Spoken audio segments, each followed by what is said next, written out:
Hello students, मैं अंकुश गुप्ता बेटा आपका हार्दिक स्वागत करता हूँ। तो बेटा हमारी प्लस टू जो कॉमर्स की जो बिज़नेस है उसके 9.3 जो चैप्टर चल रहा था, 9th यूनिट, उसके बारे में डिस्कस कर रहा था। हमने टॉपिक पढ़ा था factors affecting the requirements of working capital.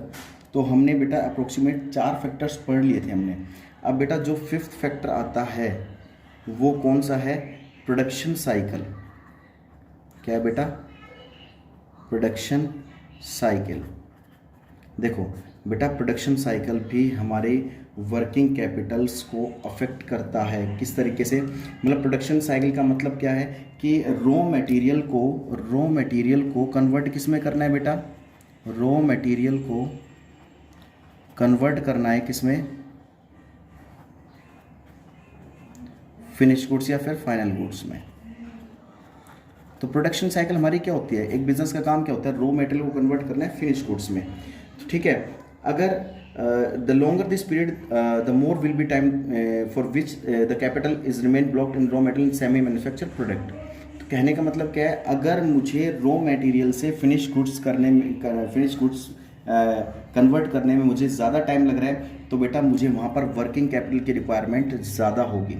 ठीक है, अगर मान लीजिए मुझे अगर रॉ मटेरियल को कन्वर्ट करने में, किसमें? फिनिश गुड्स में कन्वर्ट करने में अगर कम समय लग रहा है, ठीक है, कम समय लग रहा है तो मेरे को वर्किंग कैपिटल की रिक्वायरमेंट कम होगी।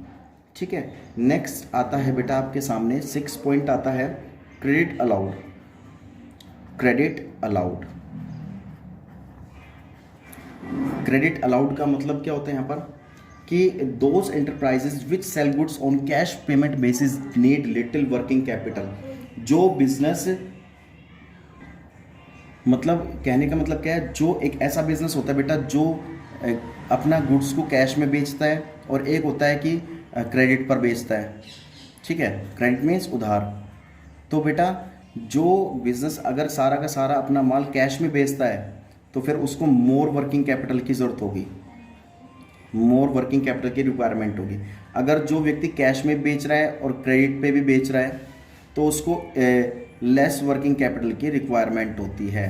क्योंकि देखो, अगर हम सारा का सारा गुड्स अगर कैश में बेच रहे हैं, ठीक है, तो देखो क्या होता है, कस्टमर हर तरह के होते हैं। एक मिनट में कुछ बता गया था, बाय मिस्टेक बेटा मैंने अपोजिट बता दिया था। जो बिजनेस अगर कैश में सारे डिटेल कैश में सारी ट्रांजैक्शन कर रहा है तो उसको लेस वर्किंग कैपिटल की रिक्वायरमेंट होगी। और जो उधार में बेच रहा है सारी चीज़, जो उधार में बेच रहा है सारी चीज़ उधार में बेच रहा है, उसको बेटा मोर वर्किंग कैपिटल की रिक्वायरमेंट होगी। क्यों? कि उसको ज़्यादा ज़रूरत क्यों? क्योंकि बेटा उसके पास पैसा तो आएगा नहीं, क्योंकि वो सारी उधार बेच रहा है। उसके पास पैसा नहीं आएगा तो वर्किंग कैपिटल की ज़्यादा रिक्वायरमेंट होगी उसको। अगर जो कैश में बेच रहा है सारा का सारा माल तो उसको ज़्यादा वर्किंग कैपिटल की रिक्वायरमेंट नहीं होती है। नेक्स्ट बेटा 7th पॉइंट आता है क्रेडिट अवेल्ड। क्रेडिट अवेल्ड कहने का मतलब क्या है? If raw material and other inputs are easily available on credit. अगर हमें कोई भी रॉ मटेरियल, कोई भी इनपुट्स, कुछ भी हमारे पास गुड्स अगर हमें उधार में इजीली मिल जाता है, उधार में इजीली मिल जाता है तो वहाँ पर वर्किंग कैपिटल की रिक्वायरमेंट कम होती है। अगर हमें उधार में इजीली नहीं मिल पाता है, कोई भी रॉ मटेरियल हो गए, कोई भी गुड्स हो गए, तो बेटा वहाँ पर ज़्यादा वर्किंग कैपिटल की रिक्वायरमेंट होती है। ये बात समझ में आ गई होगी आपको। 8th आ जाओ बेटा, operating efficiency. Operating efficiency, operating efficiency का मतलब क्या होता है? बिजनेस को ऑपरेट करते समय, यानी कि बिजनेस को ऑपरेट करते समय जो भी एफिशिएंसी हम डिनोट करते हैं। देखो ऑपरेटिंग एफिशिएंसी हर बिजनेस की अलग अलग होती है, क्योंकि हर बिजनेस को अलग अलग तरीके से ऑपरेट किया जाता है। फॉर एग्जांपल किस किस तरीके से हर बिजनेस का एक प्रोडक्शन करने का तरीका अलग होता है। रॉ मटेरियल को कन्वर्ट करना फिनिश गुड्स में, हर किसी का प्रोडक्शन करने का तरीका अलग होता है। ठीक है, तो कहने का मतलब क्या है, हर व्यक्ति का माल बेचने का तरीका अलग होता है। तो जिस कंपनी के पास एक अच्छी एफिशिएंसी है बिजनेस को चलाने के लिए, एक बिजनेस के पास जितनी ज़्यादा अच्छी एफिशिएंसी होगी बिजनेस को ऑपरेट करने के लिए, चलाने के लिए, उनको बेटा कम कैपिटल, वर्किंग कैपिटल की रिक्वायरमेंट होती है। जो बिजनेस को अच्छे तरीके से ऑपरेट नहीं कर पा रहे हैं, नहीं चला पा रहे हैं, ना ही रॉ मटेरियल को कन्वर्ट कर पा रहे हैं फिनिश गुड्स में, ना ही गुड्स को सेल कर पा रहे हैं, ना ही एक्टिविटीज़ को अच्छी तरीके से परफॉर्म कर पा रहे हैं, तो बेटा उनको वर्किंग कैपिटल की ज़्यादा रिक्वायरमेंट होती है। ये बात आपको समझ में आ गई होगी अच्छे से। तो चलिए नेक्स्ट टॉपिक जो हमारे पास है बेटा, availability of raw material. Availability of raw material. देख, अवेलेबिलिटी ऑफ रॉ मटेरियल नाम से ही पता लग गया होगा आपको। Availability of raw material also influence the amount of working capital. अगर मार्केट में आपको इजीली अवेलेबल हो जाता है रॉ मटेरियल, अगर किसी कंपनी को, किसी बिजनेस को मार्केट से रॉ मटेरियल इजीली अवेलेबल हो जाता है तो उसको कम वर्किंग कैपिटल की रिक्वायरमेंट होती है। ठीक है, अगर मान लीजिए किसी बिजनेस को इजीली मार्केट से इजीली रॉ मटेरियल अवेलेबल नहीं होता है तो उस बिजनेस को बेटा ज़्यादा वर्किंग कैपिटल लगाने की ज़रूरत होती है। 10th टॉपिक आता है बेटा ग्रोथ प्रोस्पेक्टस।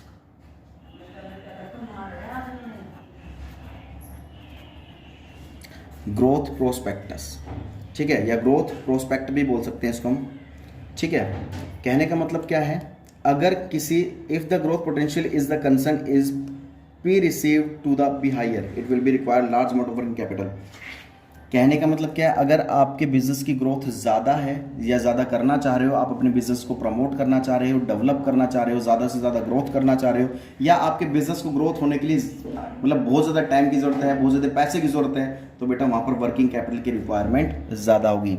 अगर आपके बिजनेस में ग्रोथ अपॉर्चुनिटी नहीं है, बिजनेस को भी ग्रोथ की ज़रूरत नहीं है, या नहीं ना आप डेवलप करना चाह रहे हैं, ऐसा कुछ भी नहीं करना चाह रहे, तो बेटा वहाँ पर आपको कम वर्किंग कैपिटल की रिक्वायरमेंट होगी। 11th टॉपिक आता है level of competition. Level of competition, कहने का मतलब क्या है, लेवल ऑफ कंपटीशन का मतलब क्या है, अगर मार्केट में आपका कंपटीशन लेवल हाई है किसी दूसरे बिजनेस से, अगर एक बिजनेस का मार्केट में दूसरे कंपनी से, दूसरे बिजनेस से अगर कंपटीशन ज़्यादा है तो बेटा आपको वर्किंग कैपिटल की, उस बिजनेस को वर्किंग कैपिटल की रिक्वायरमेंट ज़्यादा होगी। अगर आपका कंपटीशन लेवल कुछ भी नहीं है, अगर आपके बिजनेस का दूसरे बिजनेस के साथ या मार्केट में आपका कंपटीशन लेवल नहीं है, आपका बिजनेस का कोई कंपटीशन नहीं है, कोई कंपटीशन मार्केट में नहीं कर रहा आपके बिजनेस से, तो वहाँ पर आपको फिर वर्किंग कैपिटल की रिक्वायरमेंट कम होगी। नेक्स्ट आता है लास्ट, इन्फ्लेशन। इन्फ्लेशन का मतलब क्या है, अगर बेटा मार्केट में आपके प्रोडक्ट को लेकर, प्रोडक्ट की खरीद और बेच को लेकर, परचेज और सेलिंग को लेकर बेटा अगर ज़्यादा प्राइसेस हाई हो रहे हैं, ठीक है, लार्ज अमाउंट में आपको वर्किंग कैपिटल की रिक्वायरमेंट पड़ेगी, ज़रूरत होगी आपको। अगर मार्केट में आप कोई भी गुड्स खरीद रहे हो, बेच रहे हो और मतलब उसके ज़्यादा प्राइसेस नहीं है, ज़्यादा हाई नहीं है खरीदते और बेचते समय, तो बेटा आपको वर्किंग कैपिटल की रिक्वायरमेंट कम होगी। तो बेटा ये चैप्टर भी आपका 9th यूनिट भी आपकी पूरी खत्म हो गई आज। ठीक है, तो अब 10th यूनिट हम पढ़ेंगे। हमारे पास बिजनेस में ओनली 3 यूनिट बच रही है, 10th, 11th एंड 12th। ठीक है, इसको बेटा फेयर नोटबुक में लिखना है, नोट डाउन करना है। तब तक के लिए बेटा जय हिंद, जय भारत।